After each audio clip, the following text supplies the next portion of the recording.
Hello busy people, welcome to my channel happy you Kannada.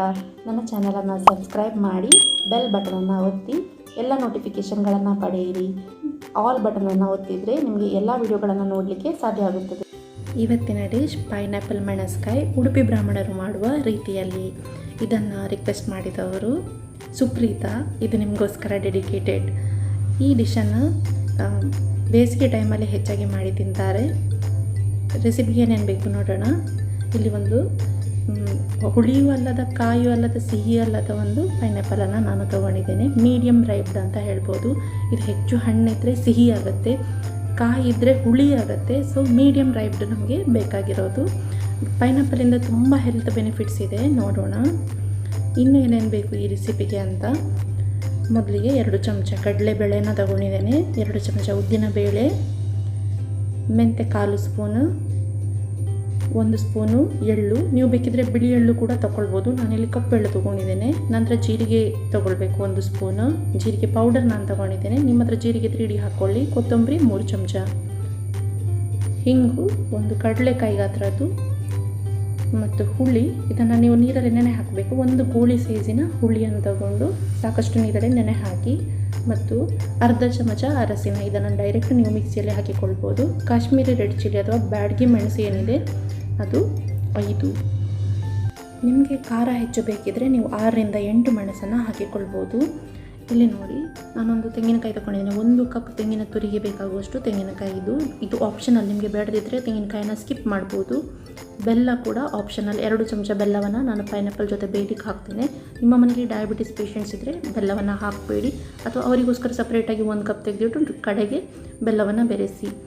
ಇಲ್ಲಿ ನಾನು ಪೈನಾಪಲ್ನ ಮೇಲಿರುವಂತಹ ಟೊಪ್ಪಿಯನ್ನು ತೆಗೆದಿದ್ದೇನೆ, ಆ ಎಲೆಗಳನ್ನು ತೆಗೆದಿದ್ದೇನೆ. ನಾನು ಇದನ್ನು ಬಿಸಾಡೋದಿಲ್ಲ. ನಾನೊಂದು ಬಾಲ್ಕನಿ ಗಾರ್ಡನಲ್ಲಿ ನಟ್ಕೊಳ್ತೇನೆ. ಇದನ್ನು ಸ್ವಲ್ಪ ದಿನ ನೀರಲ್ಲಿ ನೆನೆಸಿಟ್ರೆ ಇದಕ್ಕೆ ಬೇರು ಬರ್ತದೆ. ಸೊ ನಾನು ಇದನ್ನು ಗಾರ್ಡನ್ ಪರ್ಪಸ್ಗೋಸ್ಕರ ಯೂಸ್ ಮಾಡ್ತೇನೆ. 2 ವರ್ಷ ಕಳೆದ್ರೆ ಅದರಲ್ಲಿ ಸಹ ಪೈನಾಪಲ್ ಆಗ್ತದೆ. ಈ ಪೈನಾಪಲನ್ನು ಕ್ಲೀನ್ ಮಾಡ್ಕೊಳ್ಳೋದಿದೆಯಲ್ಲ, ಇದು ತುಂಬ ತಾಪತ್ರೆಯಾದ ಕೆಲಸ. ಇದೆಲ್ಲ ಪಾರ್ಟ್ಸ್ ನೀವು ನೋಡ್ತಾ ಇದ್ದೀರಲ್ಲ, ತುಂಬ ತುರಿಸ್ತದೆ ಬಾಯಿಗೆ ಸಿಕ್ಕಿದರೆ. ಸೊ ಇದನ್ನೆಲ್ಲ ನೀಟಾಗಿ ತೆಗೆದಿಟ್ಕೊಳ್ತೇನೆ ನಾನು. ಅಥವಾ ನೀವು ಇದರ ಸಿಪ್ಪೆಯನ್ನು ತೆಗೆಯುವಾಗಲೇ ಡೀಪಾಗಿ ತೆಗೆದುಬಿಟ್ರೆ ಅದು ಸಿಗೋದಿಲ್ಲ. ಈ ಮಧ್ಯದ ಸೆಂಟ್ರ್ ಕೋರ್ ಏನಿದೆ ನೋಡಿ, ತುಂಬ ಮೆಡಿಸಿನಲ್ ಪ್ರಾಪರ್ಟೀಸ್ ಇರುವಂಥದ್ದು. ಬ್ರೊಮೆಲಿನ್ ಅನ್ನುವಂಥ ಕೆಮಿಕಲ್ ಇದರಲ್ಲಿ ಇರ್ತದೆ. ಕೆಮ್ಮಿಗೆ ಮತ್ತು ಉರಿಯೂತಕ್ಕೆ, ಸರ್ಜರಿಯಿಂದ ಕ್ಯೂರ್ ಆಗ್ತಿರುವವರಿಗೆ ಇದು ಒಂದು ಒಳ್ಳೆಯ ಮೆಡಿಸಿನ್. ಬೇಗ ಗಾಯ ಮಾಡಲಿಕ್ಕೆ ಕೂಡ ಇದು ಹೆಲ್ಪ್ ಆಗುತ್ತೆ. ಸಿ ವಿಟಮಿನ್ ಹೇರಳವಾಗಿರುತ್ತೆ. ಇದನ್ನು ಎಸಿಬೇಡಿ, ತಿನ್ನಿ. ಇಲ್ಲಿ ಒಂದು ಪ್ಯಾನಲ್ಲಿ ನಾನು ಪೈನಾಪಲು, 2 ಚಮಚ ಬೆಲ್ಲ ಮತ್ತು 1 ಚಮಚ ಉಪ್ಪನ್ನು ಹಾಕಿಕೊಂಡಿದ್ದೇನೆ. 1 ಗ್ಲಾಸ್ ನೀರನ್ನು ಹಾಕಿ ಕುದಿಲಿಕ್ಕೆ ಇಡ್ತೇನೆ. ಮುಚ್ಚಳ ಮುಚ್ಚಿ ಬೇಯಿಸ್ತೇನೆ. ಪೈನಾಪಲ್ ಬೇಯಲಿಕ್ಕೆ ತುಂಬ ಟೈಮ್ ತಗೊಳ್ತದೆ, ಇದು ನೆನಪಿಡಿ. ನಿಮಗೆ ಬೇಕಿದ್ರೆ ನೀವು ಕುಕ್ಕರಲ್ಲಿ ಕೂಡ ಬೇಯಿಸ್ಕೊಳ್ಬೋದು. ನಾನಿಲ್ಲಿ ಓಪನ್ ಪ್ಯಾನಲ್ಲೇ ಬೇಯಿಸ್ಕೊಳ್ತಾ ಇದ್ದೇನೆ. ಮುಚ್ಚಳ ಮುಚ್ಚಿಟ್ಟು ಬೇಯಿಸ್ಲಿಕ್ಕಿಟ್ಟೆ. ಇನ್ನೊಂದು ಒಲೆಯಲ್ಲಿ ನಾನು ಇನ್ನೊಂದು ಪ್ಯಾನ್ ತೊಗೊಂಡಿದ್ದೇನೆ. ನೋಡಿ, ಇಲ್ಲಿ ತೆಂಗಿನ ಎಣ್ಣೆಯನ್ನು ಯೂಸ್ ಮಾಡಿದರೆ ಮಾತ್ರ ನಿಮಗೆ ಒರಿಜಿನಲ್ ಉಡುಪಿ ಸ್ಟೈಲ್ ಮೆಣಸ್ಕಾಯಿಯ ಟೇಸ್ಟ್ ಬರೋದು. 3 ಚಮಚ ತೆಂಗಿನ ಎಣ್ಣೆ ಹಾಕ್ಕೊಂಡಿದ್ದೇನೆ. ಮೊದಲಿಗೆ ಕಡಲೆಬೇಳೆ ಮತ್ತು ಉದ್ದಿನ ಬೇಳೆಯನ್ನು ಫ್ರೈ ಮಾಡ್ಕೊಳ್ತೇನೆ. ಪರಿಮಳ ಬರುವವರೆಗೆ ಫ್ರೈ ಮಾಡ್ತೇನೆ. ಕಂದಾಗುವವರೆಗೆ ಹುರಿಬೇಡಿ. ರಿಯಲ್ ಟೇಸ್ಟ್ ಬರಬೇಕಾದ್ರೆ ನಾನು ಹೇಳಿದ ಮೆಥಡನ್ನು, ಇಂಗ್ರೀಡಿಯೆಂಟ್ಸನ್ನು ಕರೆಕ್ಟಾಗಿ ನೀವು ಫಾಲೋ ಮಾಡಬೇಕು. ತೆಂಗಿನ ಎಣ್ಣೆಯಿಂದಲೇ ಈ ಡಿಶ್ಗೆ ರುಚಿ ಬರೋದು. ಸನ್ಫ್ಲವರ್ ಆಯಿಲ್ಗೆ ಪರಿಮಳನೂ ಇರೋದಿಲ್ಲ, ವಾಸನೆಯೂ ಇರೋದಿಲ್ಲ. ಸೊ ನಮಗೆ ಬೇಕಾದ ಪರಿಮಳ ಸಿಗೋದಿಲ್ಲ. ನಂತರ ಇದಕ್ಕೆ ಕೊತ್ತಂಬರಿ ಮತ್ತು ಮೆಂತೆಯನ್ನು ಹಾಕಿಕೊಂಡು ಹುರಿತಾ ಇದ್ದೇನೆ. ಇದು ಕೂಡ ಪರಿಮಳ ಬಿಡ್ತಾ ಬರುವಾಗಲೇ, ನನ್ನ ಹತ್ರ ಜೀರಿಗೆ ಪೌಡರ್ ಇದ್ದ ಕಾರಣ ನಾನು ಕಡೆಯಲ್ಲಿ ಆ್ಯಡ್ ಮಾಡ್ತಾ ಇದ್ದೇನೆ. ನಿಮ್ಮ ಹತ್ರ ಜೀರಿಗೆ ಇಡಿ ಇದ್ದರೆ ಅದನ್ನು ಇವಾಗಲೇ ಹಾಕಿಕೊಳ್ಳಿ. ಜೀರಿಗೆ ಪೌಡರ್ ಮತ್ತು ಮೆಣಸನ್ನು ನಾನು ಕಡೆಯಲ್ಲಿ ಆ್ಯಡ್ ಮಾಡ್ತಾ ಇದ್ದೇನೆ. ನೀವು ಬೇಕಿದ್ರೆ ಮೆಣಸನ್ನು ತುಂಡು ಮಾಡಿಕೊಂಡು ಹಾಕ್ಕೊಳ್ಬೋದು. ನೀವು ಖಾರ ಹೆಚ್ಚು ತಿನ್ನೋರಾದರೆ 6ರಿಂದ 8 ಮೆಣಸನ್ನು ಹಾಕಿಕೊಳ್ಬೋದು. ಈ ಕಾಶ್ಮೀರಿ ರೆಡ್ ಚಿಲ್ಲಿಯಿಂದಾಗಿ ತುಂಬ ಚೆಂದ ಕಲರ್ ಬರ್ತದೆ ನಮ್ಮ ಡಿಶ್ಗೆ. ಇದನ್ನು ಕೂಲ್ ಆಗಲಿಕ್ಕೆ ಬಿಡಿ, ಹಾಗೆ ಮಿಕ್ಸಿಗೆ ಹಾಕ್ಕೊಳ್ಬೇಡಿ, ಮಿಕ್ಸಿ ಬೇಗ ಹಾಳಾಗುತ್ತೆ. ನೆಕ್ಸ್ಟ್ ಇದು ನಿಮಗೆ ಬೇಕಾ ಬೇಡವಾ ಅನ್ನೋದು ನಿಮ್ಮ ಇಷ್ಟ. 1 ಕಪ್ಪು ತೆಂಗಿನ ತುರಿಯನ್ನು ನಾನು ಅದೇ ಎಣ್ಣೆಯಲ್ಲಿ ಫ್ರೈ ಮಾಡ್ತಾ ಇದ್ದೇನೆ. ಇದನ್ನು ಚೆನ್ನಾಗಿ ನಾನು ಬ್ರೌನ್ ಕಲರ್ ಬರುವವರೆಗೆ ಕೆಂಪಾಗಿ ಬಾಡಿಸ್ತೇನೆ. ಚೆಂದ ಪರಿಮಳ ಕೂಡ ಬರ್ತದೆ. ಇದು ಉಡುಪಿ ಕಡೆಯವರು ತುಂಬ ತೆಂಗಿನಕಾಯಿ, ಬೆಲ್ಲ ಎಲ್ಲ ಯೂಸ್ ಮಾಡ್ತಾರೆ. ಅದೊಂದು ತಮಾಷೆಯ ವಿಷಯ ಕೂಡ ಆಗಿದೆ. ಇದು ಯಾಕಂತ ಹೇಳಿದರೆ, ನಾವು ಕೋಸ್ಟಲ್ ಪ್ಲೇಸಲ್ಲಿರೋರಿಗೆ ಹೀಟ್ ತುಂಬ ಜಾಸ್ತಿ ಇರುತ್ತೆ. ನಮ್ಮ ಬಾಡಿ ಟೆಂಪರೇಚರನ್ನು ಮೇಂಟೈನ್ ಮಾಡಲಿಕ್ಕೆ ಕೊಕೊನಟ್ ಮತ್ತು ಬೆಲ್ಲ ತುಂಬ ನೆರವಾಗ್ತದೆ. ಉಡುಪಿ ಕಡೆಯವರು ಎಲ್ಲ ಡಿಶ್ಶಿಗೆ ಬೆಲ್ಲ ಹಾಕ್ತಾರೆ ಅಂತಲೂ ತಮಾಷೆ ಮಾಡ್ತಾ ಇರ್ತಾರೆ. ಬಟ್ ಇದು ಹೆಲ್ತ್ ವೈಸ್ ನಮ್ಮ ಊರಿಗೆ ಸರಿಯಾಗಿ ನಮ್ಮ ಆಹಾರ ಇದೆ. ಸೊ ಅವರವರ ಊರಿಗೆ ಸರಿಯಾಗಿ ವಾಯುಗುಣಕ್ಕೆ ಅನುಗುಣವಾಗಿ ನಮ್ಮ ಹಿರಿಯರು ಫುಡ್ಡನ್ನು ತಯಾರು ಮಾಡಿ ತಿಂತಿದ್ರು. ಇದು ಹೆಲ್ದಿ ಲೈಫ್ ಸ್ಟೈಲ್.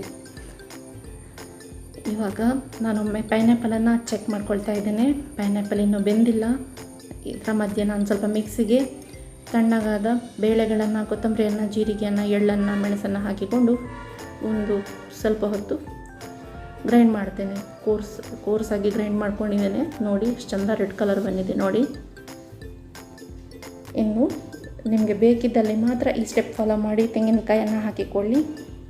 ಹುಳಿ ನೀರನ್ನು ಹಾಕ್ಕೊಳ್ಬೇಕು. ಆಗ ನಾವು ಹುಳಿ ನೆನೆಸಿಟ್ಟಿದ್ದೇವಲ್ಲ ಅದನ್ನು ಕಿವುಚಿ ರಸವನ್ನು ತೆಗೆದು ಗ್ರೈಂಡ್ ಮಾಡ್ಕೊಳ್ಳಿಕ್ಕೆ ಹಾಕ್ಕೊಳ್ಬೇಕು. ಮತ್ತು ಅರಸಿನವನ್ನು ಕೂಡ ಈ ಸ್ಟೆಪ್ಪಲ್ಲೇ ಇನ್ಕ್ಲೂಡ್ ಮಾಡಿ. ನೀವು ತೆಂಗಿನಕಾಯಿ ಹಾಕಿದರೆ ಹೆಚ್ಚಿನ ನೀರನ್ನು ಆ್ಯಡ್ ಮಾಡಬೇಕಾಗ್ತದೆ. ತೆಂಗಿನಕಾಯಿ ಹಾಕಲಿಲ್ಲ ಅಂತಾದರೆ ಡೈರೆಕ್ಟ್ ಹುಳಿ ನೀರು ಮತ್ತು ಅರಸಿನ ಹಾಕಿ ರುಬ್ಬಿಕೊಳ್ಳಿ. ಚೆನ್ನಾಗಿ ಪೇಸ್ಟ್ ಬರಬೇಕು. ಸಣ್ಣಗೆ ಇದನ್ನು ರುಬ್ಬಿಕೊಳ್ಬೇಕು. ಇದನ್ನು ಇವಾಗ ಪೈನಾಪಲ್ ಬೆಂದಿದೆಯಾ ಅಂತ ನೋಡಿ ಚೆಕ್ ಮಾಡಿ ಹಾಕಬೇಕು. ಪೈನಾಪಲ್ ಬೇಯಲಿಕ್ಕೆ ಸುಮಾರು ಹೊತ್ತು ತಾಗ್ತದೆ. ಹಾಕಿ ಈ ಪೇಸ್ಟನ್ನು ಹಾಕಿ ಚೆನ್ನಾಗಿ ಮಗ್ಚಿ. ಇದು ಸ್ವಲ್ಪ ಹೊತ್ತಲ್ಲಿ ಗಟ್ಟಿ ಆಗ್ತದೆ. ಸ್ವಲ್ಪ ನೀರು ಎಕ್ಸ್ಟ್ರಾ ನೀವು ಆ್ಯಡ್ ಮಾಡಿಕೊಂಡ್ರೆ ಒಳ್ಳೆಯದು.